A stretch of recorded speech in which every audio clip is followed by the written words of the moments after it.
Welcome to the Love What You Do podcast. I'm your host, Doug Shapiro.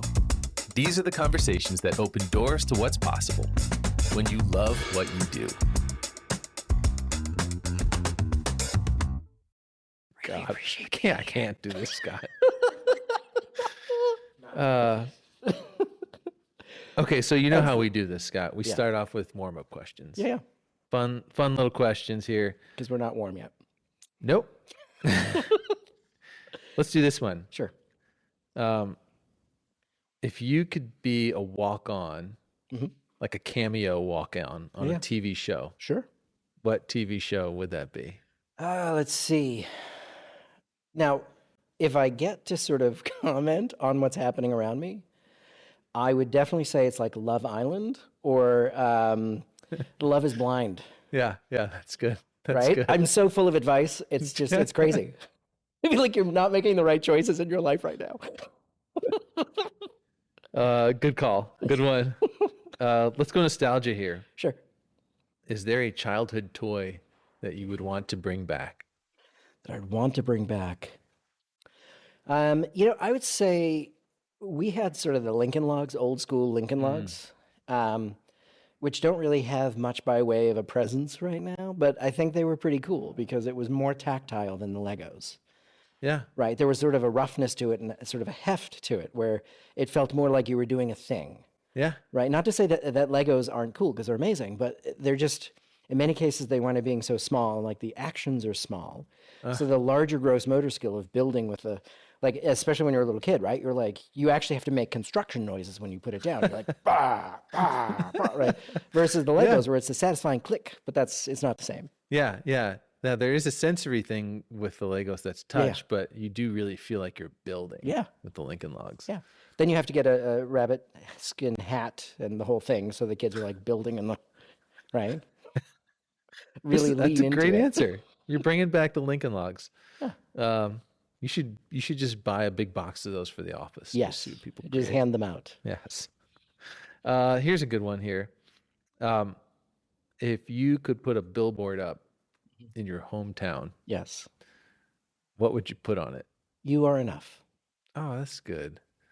I swear I didn't give you that question in advance. You just kind of... Yeah. No, I mean, I think that's truthfully, it's part of one of the things that is part of a discussion later, but like we spend so much time thinking about how other people are unhappy with or unaccepting or unwilling to sort of allow us to be who we are and what we want to be and do the things we want to do.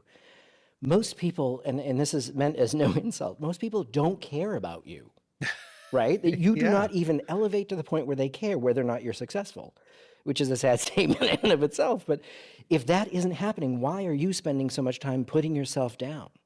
You're enough, man. Take it. Go with it. Do the thing. I guarantee you it's not going to happen in the way that you want it to every single time. But if you don't try, you're guaranteed to fail. So try. So you're enough. I love it. Great answer. All right. Scott Delano, design principal at StudioGC. Yes. Thank you for being my guest today. Oh, thank you so much. You always bring such great energy. In fact, I have a lot of memories in my early career of just sitting with you. And, you were mentoring me. You didn't know it, but you were mentoring me. There's an expression I heard. Do you know the name Bill Van Erp?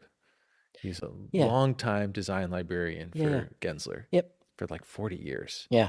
In that role. And I asked him, I was like, what is it about the people who you've seen elevate, the ones that you've seen sort of, blossom from a 20-something to a 40-year-old leader? Yeah.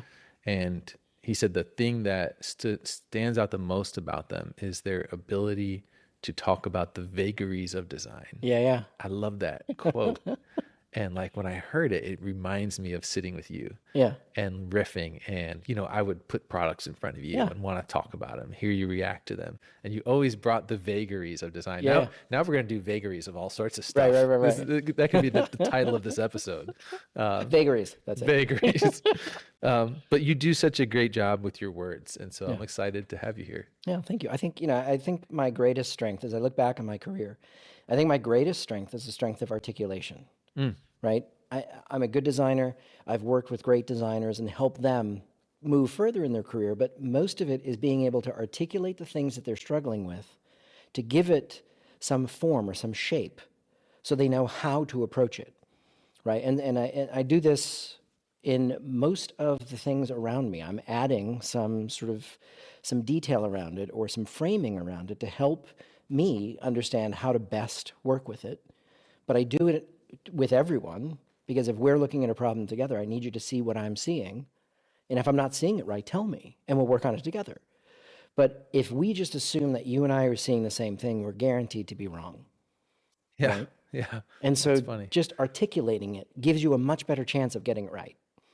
And so in some ways, and thank you for the comment on mentoring. I'm humbled to hear that I've had an effect on you. It's true.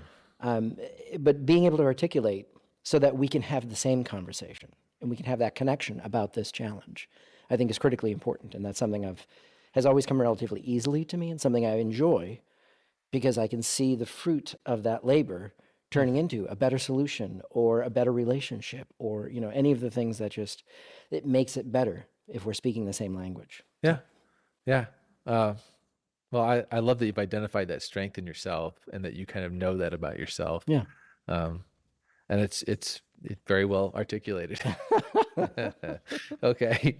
So you alluded to something just when we got into the billboard, you said, hey, there's a story there. Yeah. Let's go there. Sure.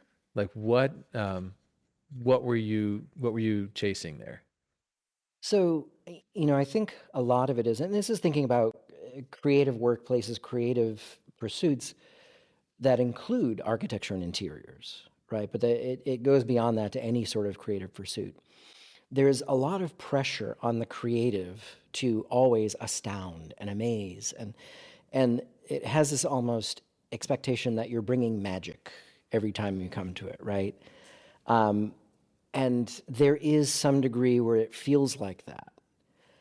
But it's not really fair to assume that you're going to be able to pull a rabbit out of the hat every time there's a hat in the room, right? Yeah. I mean, that's a lot to expect. Yeah. So, I think as we talk about that understanding of where we are and what we bring to it, it's important to understand where you bring value and where you can apply your meaning and your purpose to elevate that to be something exceptional. There are things that you're not good at. Chances are good you're never going to be good at those things, right? Yeah. So if you know that, don't raise your hand when someone says, is there anyone that wants to do this thing? And you're like, ooh, me, I'm going to fail, right? Because that's not exactly getting you to where you want to be in your life, right? Yeah, yeah. And so there's these old models of sort of management where we're training the staff and well, Jim's not very good at that thing. Well, let's have Jim do that for the next 3 years. Well, guess what? Jim's probably not going to get any better and you're going to lose him.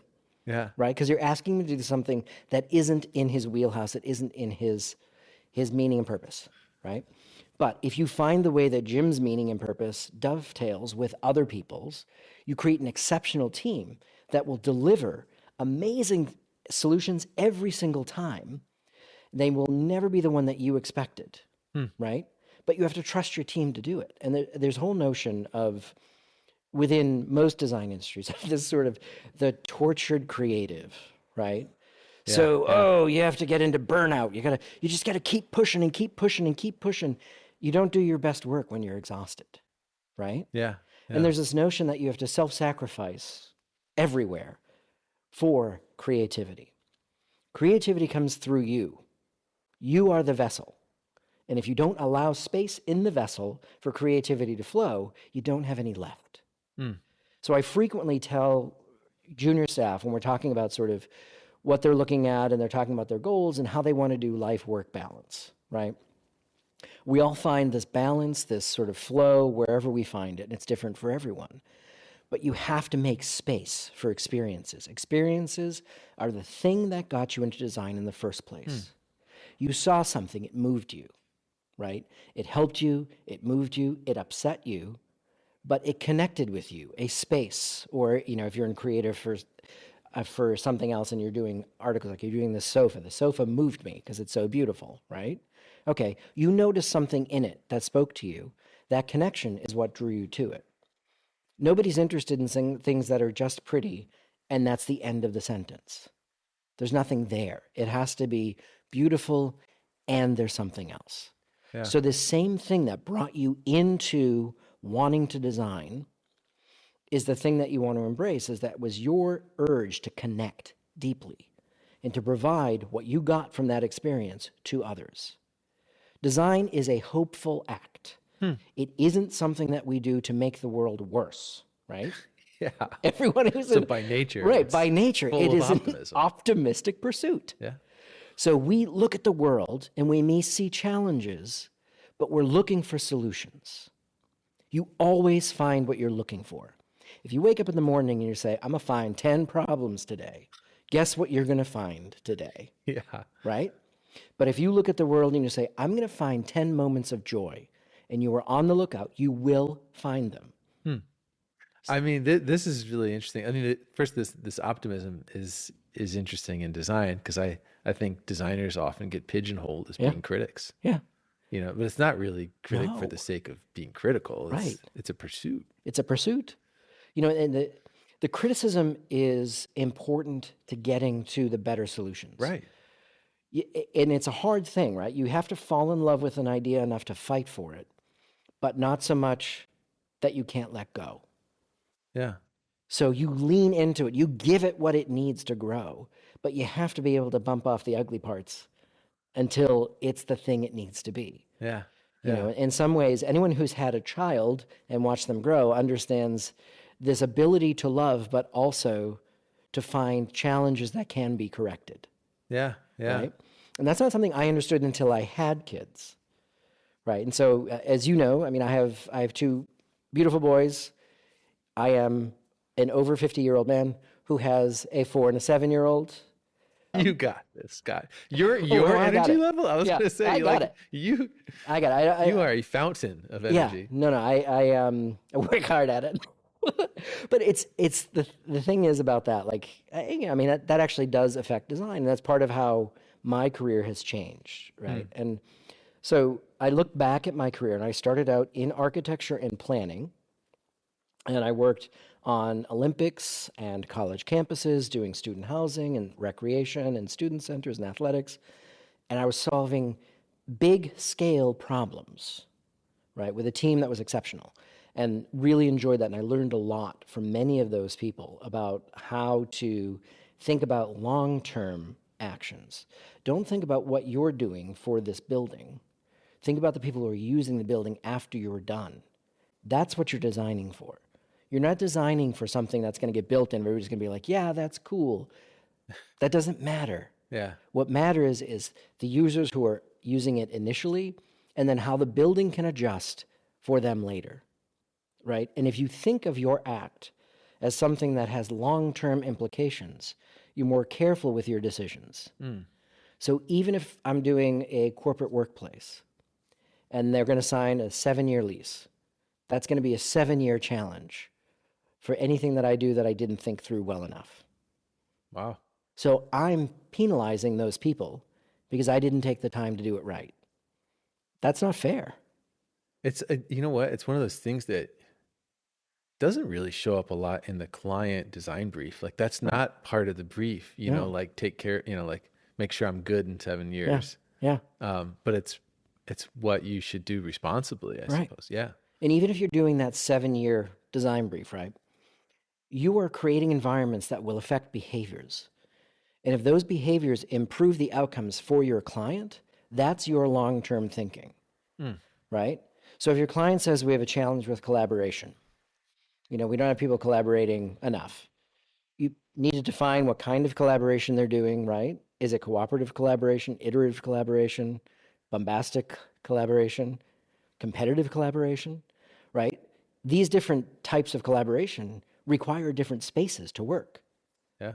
And so when you know what kind of collaboration they're doing and what kind they want to be doing, if the spaces allow it and support it, they can shift their company culture to be that. But that goes beyond your 7-year lease, Because if you've helped them adjust the culture to be what it's going to be most successful for them in the space that you designed, that is a basis of design for the next project. Yeah. So that they can keep that culture going. So even though the thing that you did may die in 7 years, what it is made of will live on if it's done right.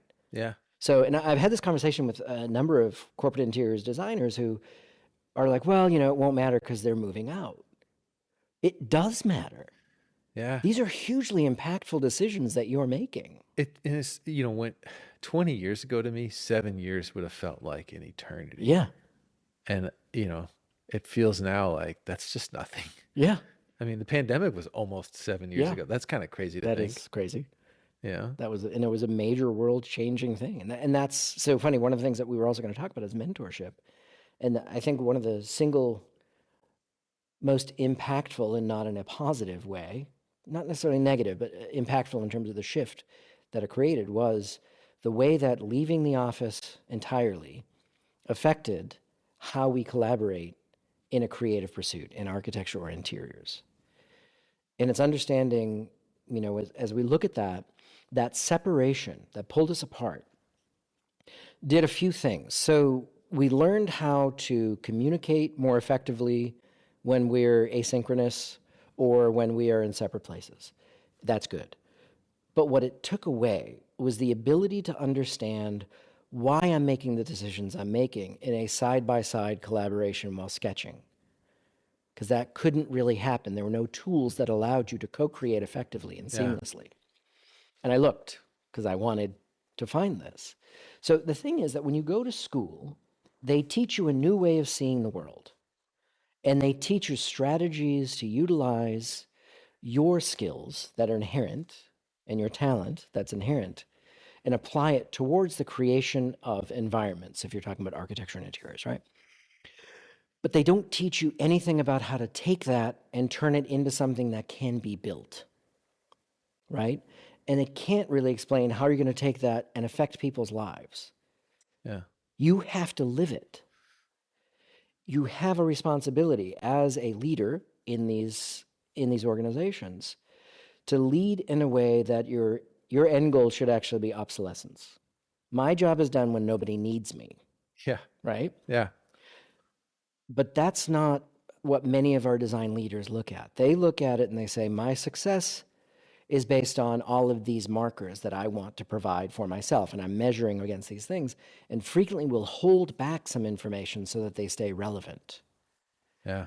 That's a problem because you're then losing that information. If you never share it, then it's gone, right? Yeah.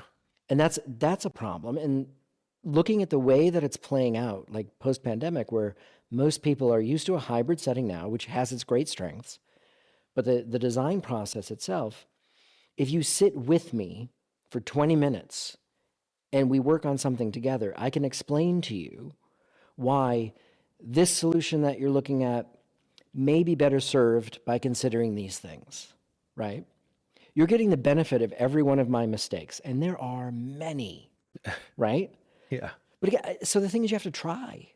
Yeah. Try and fail. But the sitting with, I think, The sitting with is hugely important. It is. I actually, I mean, that's funny. I had a conversation with our head of A&D, Anita McClellan, recently, and she was describing somebody that she had a Teams call with, and she was like, I can't stand this guy. Yeah. And then ended up meeting him for this presentation and was like, this guy's amazing. Right. We should, we should hire this guy. Yeah. This is kind of funny. Yeah. And how quickly that changed. But it was like, I can imagine this conversation wouldn't have near the enthusiasm or connection if we were remote. Right. No, this wouldn't work nearly as well remote. So you also set the stage. Now, think about what you bring. Every room that you walk into, the first thing you should know is you belong. I like that. If you don't feel like you belong in the room, leave the room. Because it's not going to go in the way that will support you. It won't go in the way that will make whatever the room you're walking into, it won't be the result that is the best result for that. So, I mean, like, we should talk about the responsibility for that feeling because, the people in the room are responsible for that. Yep. Yeah. But coming in the room, you Right. have a sense of responsibility too. Yeah. You almost have to know sometimes that even if I don't feel that way, Yeah. you have to figure out what the intentions are. Yeah. Like, Well, and I think there's a difference between belonging and welcome. I have entered many rooms where I am not welcome, but I still belong. like in what way? I bring the belong. You bring the welcome, right? So I am frequently called upon to be the deliverer of bad news. Oh boy. And that's fine. I accept this. And part of it goes back to the discussion about articulation, right? So I can tell you something true and something that is upsetting without being mean or rude about it, Yeah. right? And I can hold my line of, even though I'm delivering a message that you don't like, you have no right to attack me over the message, Right. right? It is what it is. So don't get so embedded in it that and you can't do this with your design work either. You can't be like, here's the solution. And someone's like, it's crap. I'm crying. I mean, right? It might actually be crap, right? Yeah. Yeah. For what they need anyway. So, you have to be able to find a moment before you go into these rooms where you know that you are coming in to provide value. What I'm saying is, if you are not going to provide value in that room, why are you going in that room? Maybe you don't belong. Right.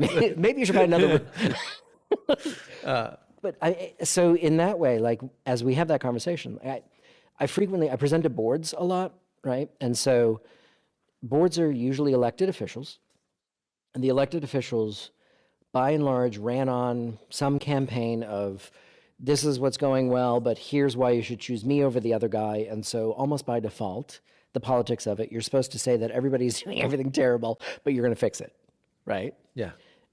Usually not the full picture, and we can get into that at some point. But basically, somebody on the board is seen as the one who is doing the thing that the other person ran against. So you have people on the board who are all looking at their constituents who voted for them.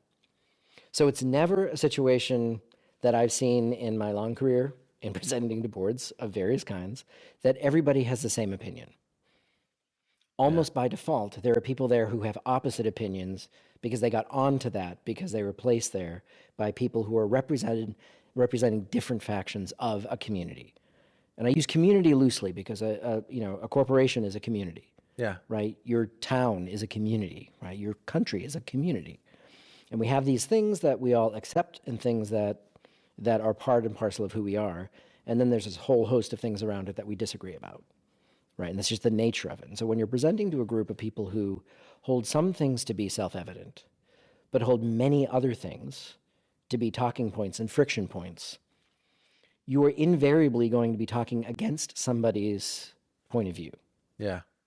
So I am not welcome by several of the people in the room every time I walk into a board meeting. But I belong there because I'm the one with the information that we're about to discuss. Yeah. Yeah. Right? It's not easy to come to that sense of belonging. And if some people are born with it, and good for you, right? I was not that person. So, and it was hard won. But understanding, again, sort of mindset when you come in, anytime I'm asked to come into a room as an architect or designer, it is a warm room. It's not a cold call. They know I'm coming. Right. Right? They've asked me to be there. So I don't have to justify that I can be here. That's already established. You wind up putting yourself on the back foot for any conversation that follows if you try to justify your presence to begin the conversation. And I see designers do this all the time.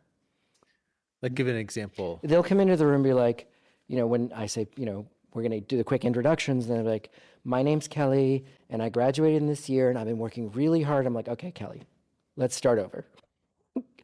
You have every right to be here. Yeah.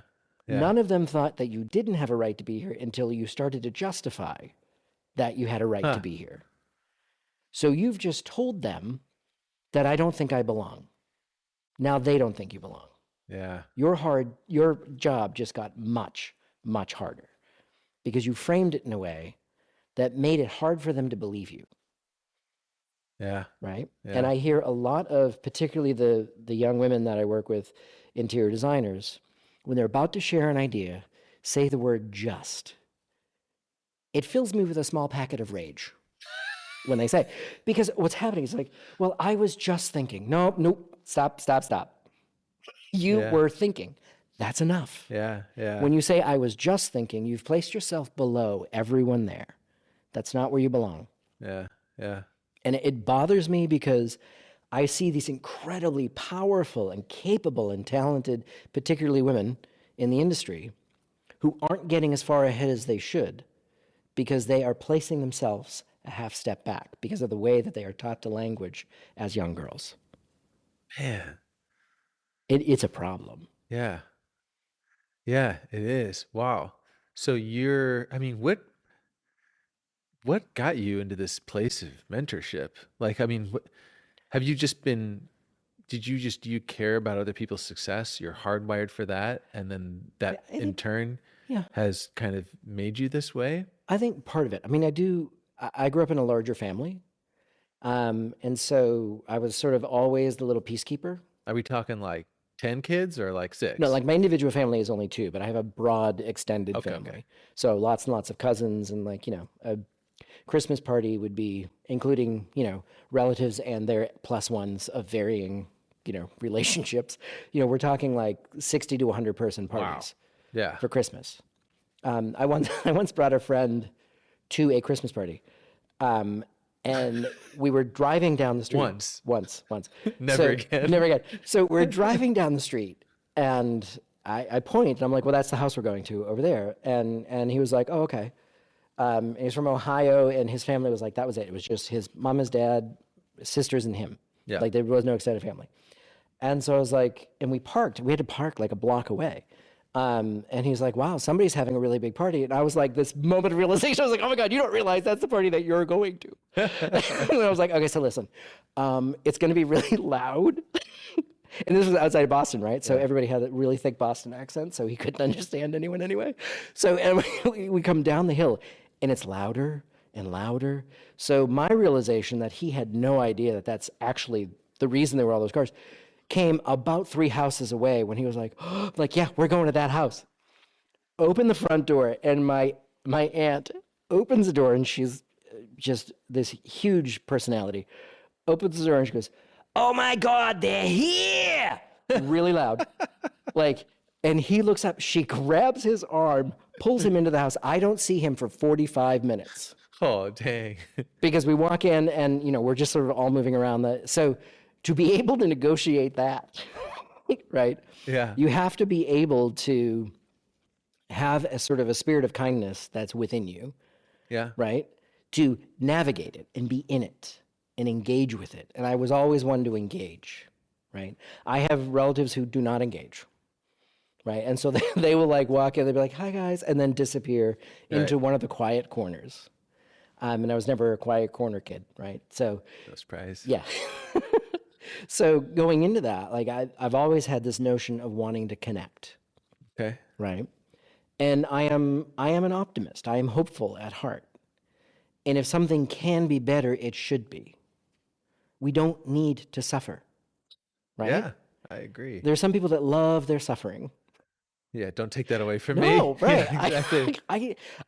I literally can't understand loving suffering so much to not let go of at least some of it, Yeah. right? But in looking at it, so I think that serves as a foundation, knowing that there's this large, boisterous, gregarious, very engaged group of people that I saw what kindness, I also saw what cruelty looked like, right? But Sure. but I saw kindness, and I gravitated to that.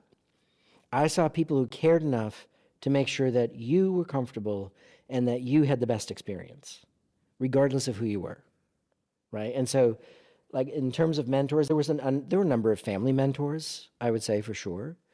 One thing that I hadn't really thought about before coming today, but is as we're having this conversation stands out, is my brother had his high school graduation party. His now wife was his girlfriend at the time, and she thought it would be funny to get him a singing telegram type of a thing for his birthday. I wonder if they still do those. I'm sure. Is one coming right now? That would be... Cue the singing. Cue the singing telegram. So, so Karen had arranged for this singing, congratulatory telegram to come. And she chose, like, there was a roster of, like, what do you want this person to be? Like one that dressed as a cat or whatever. And she was like, oh, like hobo/homeless person. So a straight up homeless looking person, no caricature involved, walks into my family's backyard, who is going to deliver the song. Oh no. But like, this is the whole family. And this woman walks in, and several people were like, oh my God, homeless person just came to the party. What do we do? She Right. reaches into her pocket to pull out her Right. script, right? And they're like, No. So, but what struck me, and so in terms of that mentorship and a statement about extreme kindness. So my dad was like in the back corner of the yard. He walks over, makes a plate of food, and asks her to sit with my family. Sorry. Obviously didn't expect that. So, like, that degree of kindness. yeah, Like, this was in his mind an actual homeless person. right. And he said, no one leaves this house hungry.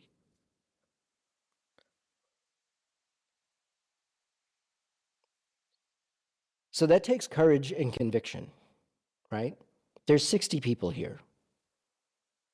And you stand up and say, no, none of you will treat this person badly. And you show through your actions what is right. The power in that is immense, and obviously has had an effect, because I'm feeling that right It's now. it's deep in your soul of who you are, that moment. And there are these watershed moments that we have in our lives where we see the difference between right and wrong in very stark, very clear divisions. And if you're paying attention, you will hold on to those and understand that these are the things that will help you as you move forward in your life, right? This profound act of kindness. Now, are there bigger acts of kindness? Yeah, my dad was not Mother Teresa, right? But in that moment, there was no question that he did the right thing. Now, then the person randomly started singing, and he was like, what the hell is going on here? So that was a whole thing. But yeah, I mean, so you talk about the mentorship, and so like seeing that and understanding that act of no one leaves this house hungry. I don't care who you are, right? And display of kindness for someone who, in that setting, would obviously have had a harder time in their life than you did. Yeah. It was your job to help them, right? And I see that infiltrate many, many aspects of who I am and what I do and the decisions I make. And I share, not that story necessarily, but I share smaller stories like that with staff members to talk about really what decisions are we making in these spaces when we're designing. I mean, that's how you build legacy. It's not by pulling magic rabbits out of a hat. No. That. Yeah. It's understanding. So, the critical thing, and so I look back, and I've had the good fortune in my life to be given a lot of opportunities, right? But I had the good sense to say yes. And there's a big difference. People get opportunities all the time, and frequently we say no. And you don't get very far with no. Anytime an opportunity that comes up that I think I can challenge myself, or I can make a difference, or I can do well, or I can do good, as again, two different things, I say yes. The worst thing that can happen is I fail and I have an experience that I can share with you, right? Yeah. Very few things that happen in architecture and design in terms of opportunities you're going to get as a designer end with any injuries, right? It's usually like, well, that didn't work. I guess I'll have to draw it again, right? Yeah. We don't save lives, right? We look out for life safety. Very different than we don't save lives every day. right? And so the amount of urgency that many of, particularly my like younger designers, they're like, oh, all wrapped up. I was like, oh, honey, if they choose that base or this base, nobody's gonna die. Yeah. Like, just it's okay. It's okay. We'll find the right solution. Let's just take a breath. You know, in these interactions, as we're talking about mentorship, I find a lot of design leaders forget about the fact that you're teaching some of the softer skills of design. That's what you're doing in the mentorship, right? Yeah.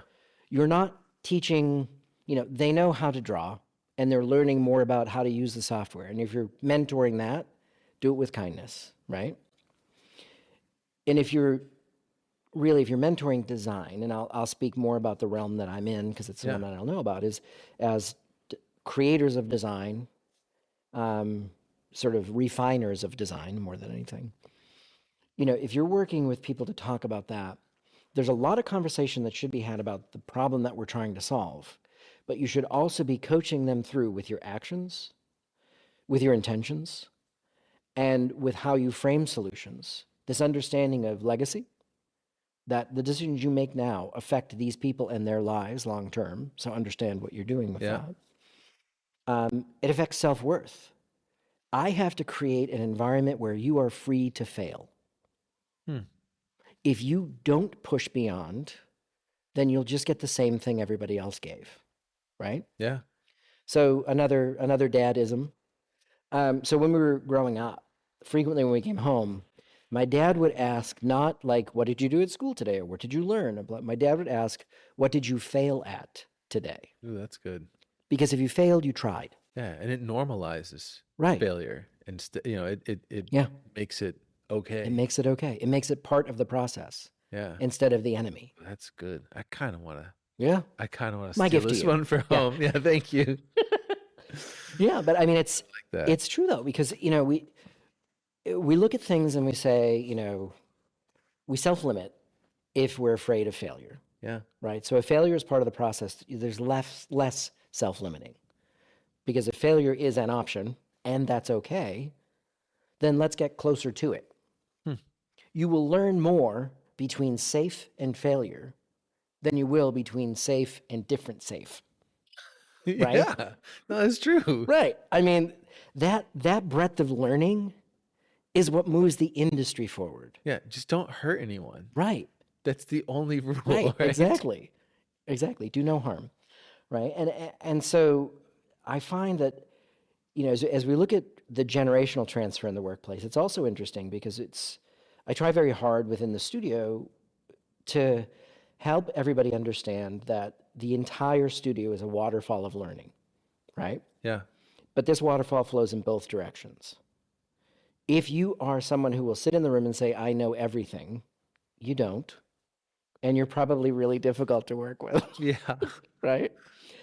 But if you come into the studio and say, okay, everyone in this room is expert at something more than someone else in the room.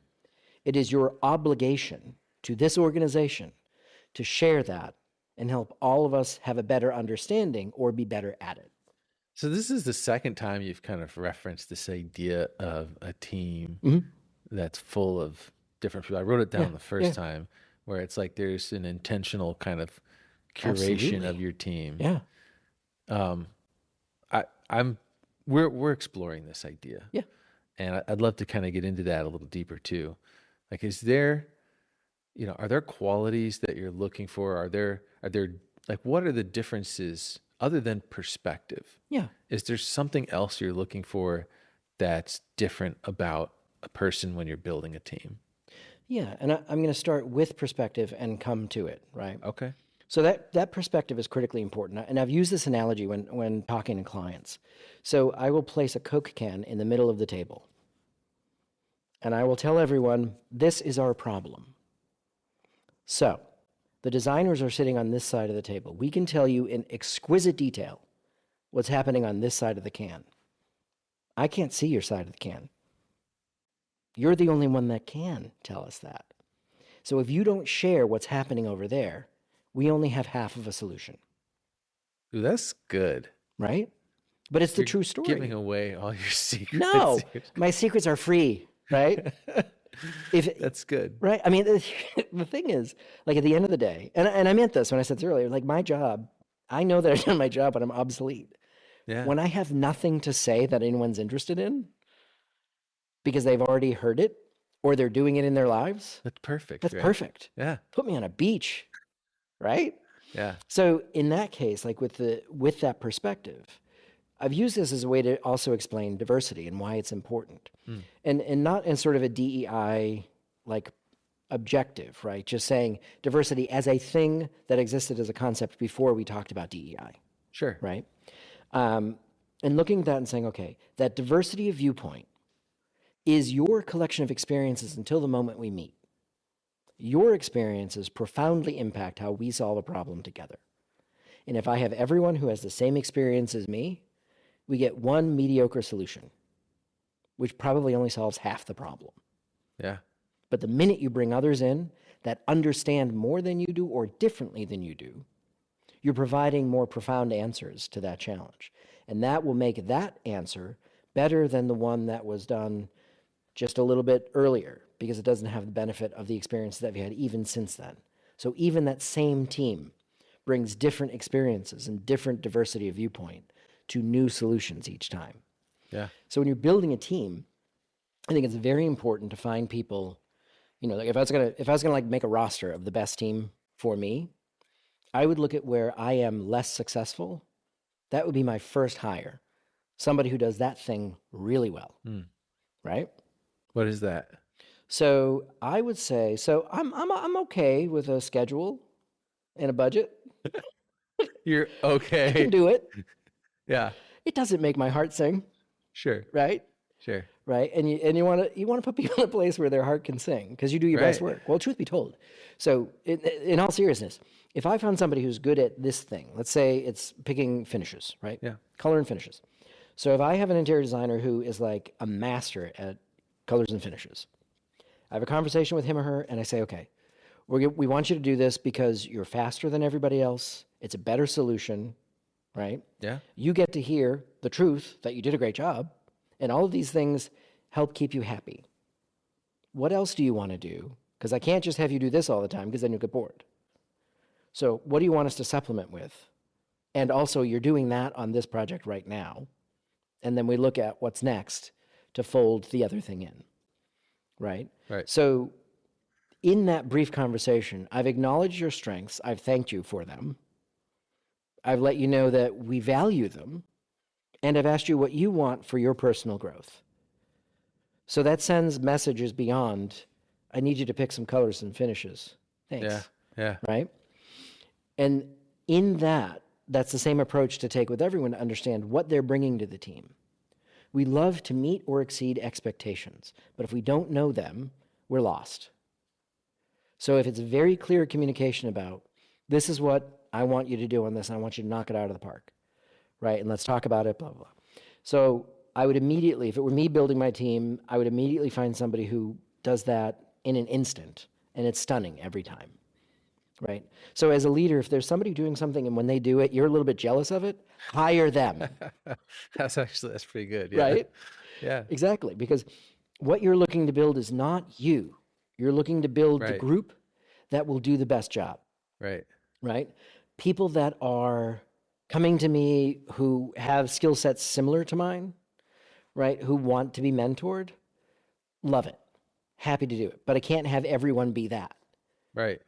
Because if they can do all the things that I can do, then why are they here? If I'm still here, Yes. right? Yeah. So, and I mean, it's one thing if you're creating your like protege, which is also a strange Sure. thing because you Have don't you want ever to have a have you ever mini. done that? No. I mean, I've had people that I've mentored who have We had only like, want one of you Right. anyway. right, exactly. It would be too much if there was more than one. Let's be honest. I didn't say. No, I don't want to recreate me, Yeah. right? Yeah. Yeah.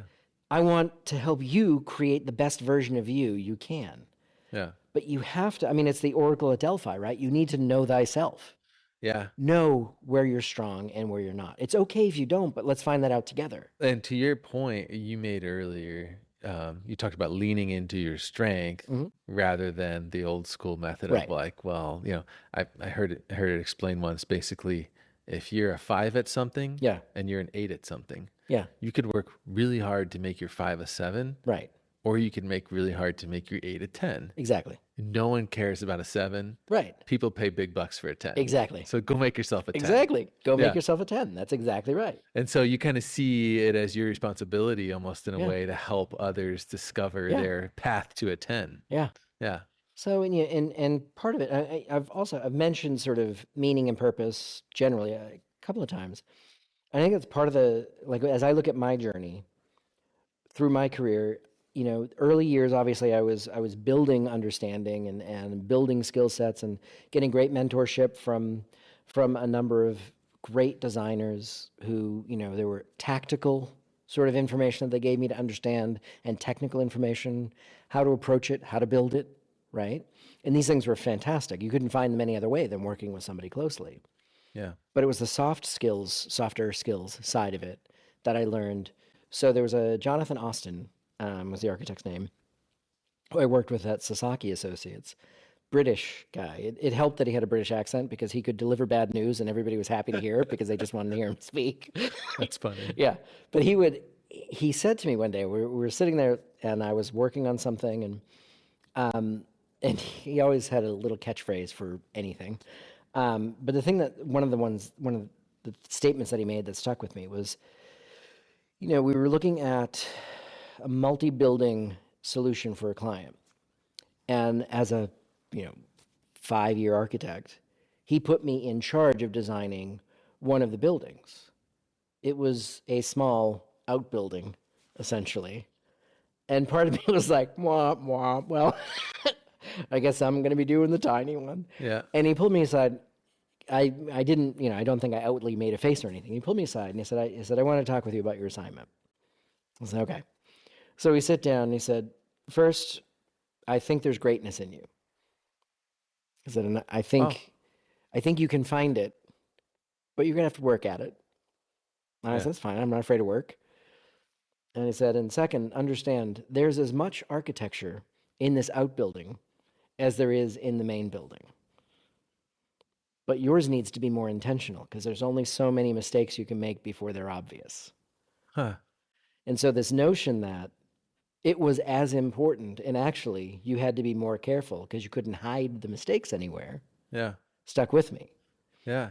And so this is a conversation that I've had regularly with, particularly when I was, leading a corporate interiors staff who would have these master service agreement assignments where you're implementing standards, where the staff members would go, oh, I guess I'm doing another like blah, blah, blah, Yeah. because it's not as creatively fulfilling. And I'd be like, oh, don't mistake this Yeah. as something other than what it is. This is a great opportunity for you to hone some skills, but you have to try and you have to be intentional. Yes, all of those finishes are selected. All the furniture pieces are selected. You know what you're putting on the walls. So that alleviates you to get a higher level of thinking of how to improve this space. Yeah. You don't have to think about all those things. Yeah. Those Yeah. are worked out. How can you make this one when they walk into it? It's like great constraints build Yeah. great designs. Exactly. Yeah. How can you use this kit of parts to make a profoundly good space? Oh, I love that edge on that. Yeah. It's cool that you remembered a conversation so vividly. Yeah. And, do you ever think like, here you are, you're in a position, people are going to remember the conversations you've had with them. And so that's a big bag to carry on your back. Well, we all carry that, right? You know what? You're right. It doesn't matter Yeah. who, you don't have to be a coach Right. or a mentor, you could probably smile at someone and say, Yeah. great outfit today. Right. And it would Exactly. be something they'd remember. Right. Yeah. There's the trajectory that somebody takes from your interaction is partially within your control, right? So at the at the leaders' breakfast last week, 2 weeks ago, one of the things that Shola Richards said that I thought was hilarious was quoting his mom and saying, Shola, there are two kinds of people in this world. The people that make you feel good when they walk in the room and the people that make you feel good when they walk out. That's good. Which I thought was amazing. Yeah. And, and so in terms of that, I think leads to that statement where like you change people's trajectory. You want to be the person that makes everyone feel good when they walk in, Yeah. right? But you can control that. Yeah. So in terms of people, like I've had people repeat conversations to me that we've had years later, but I also, I mean, I'm interested in engaging with and committing to and building, right? So I have a staff of people, many of whom I've worked with for years at different locations. So it's not unusual that I would hear Sam say, "Oh, this one time when you said X, Y, Z," right? Yeah. That had an effect. Which isn't like the goal is not really to have that effect. I think that's a little. I mean, It's Yeah. just, that's just, it happens, Yeah. but that's not the goal. right. Yeah. So it's be mindful of what you bring to a room. Yeah. Be mindful of the words you say. Be mindful of the way that you say them. You have no idea what anyone else is carrying when they walk into a room. Yeah. I had a friend recently tell me about, we were talking about some youth coaches Yeah.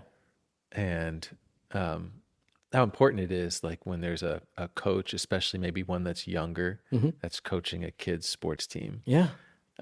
that's not a parent. Right.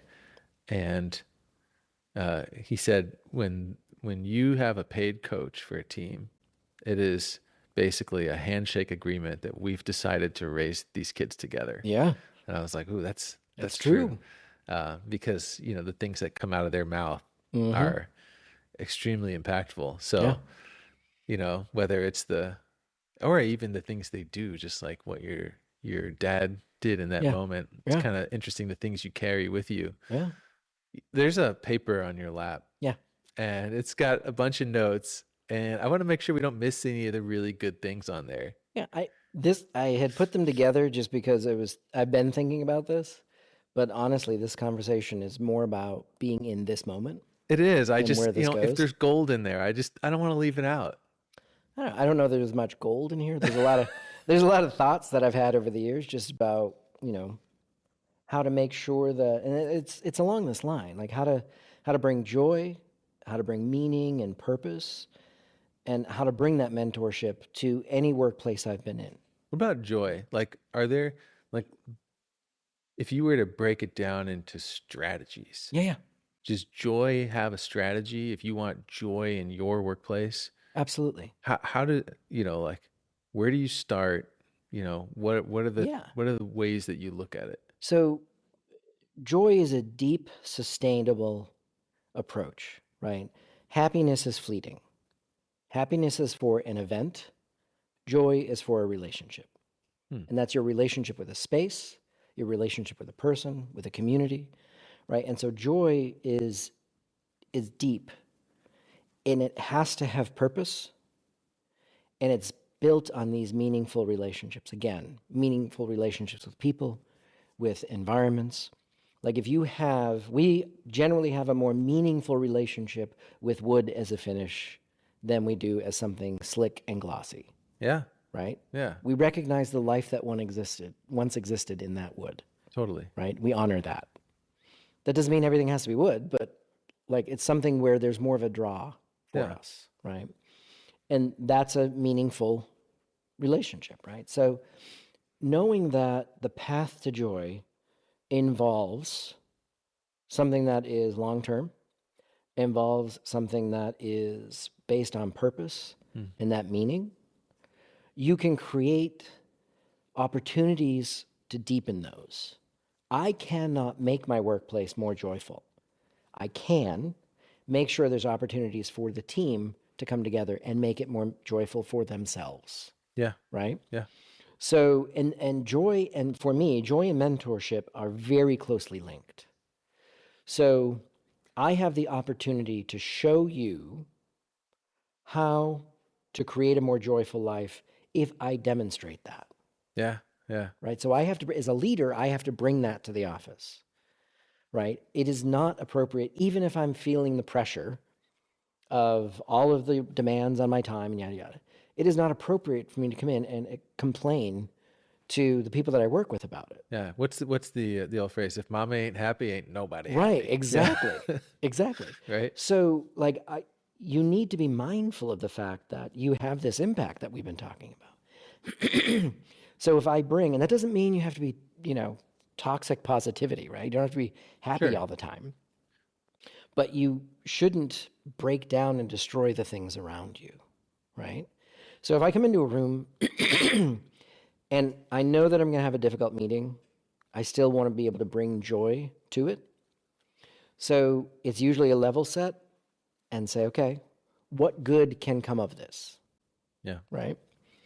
Joy in design, it can be part of the process. So I frequently talk about with the staff, like when we're doing a design, looking at a design challenge together, when we get stuck, one of the things I frequently ask is, what's funny about it? Huh. Stop what you're doing right now, make a funny solution. So humor is a juxtaposition of two things that don't necessarily belong or that you didn't see put together that way before, Yeah. right? Yeah. So asking yourself how to make this problem funny makes you look at it from a different perspective. That's really good. Suddenly, you have a whole host of options that you didn't have before, Right. right? And it's fun. As it turns out, when you're stressed out, your solutions are not nearly as good as when you're not. Yeah. It's like holding up a mirror. Uh-huh. They probably take on the mood or the Right. mode in which you're working. Yeah. And Cheryl Durst had given one of the talks that she gave at one of the presentations. She was mentioning that design was a core survival skill, Huh. right? And saying that it lives in your cerebral cortex in the same place as other survival instincts.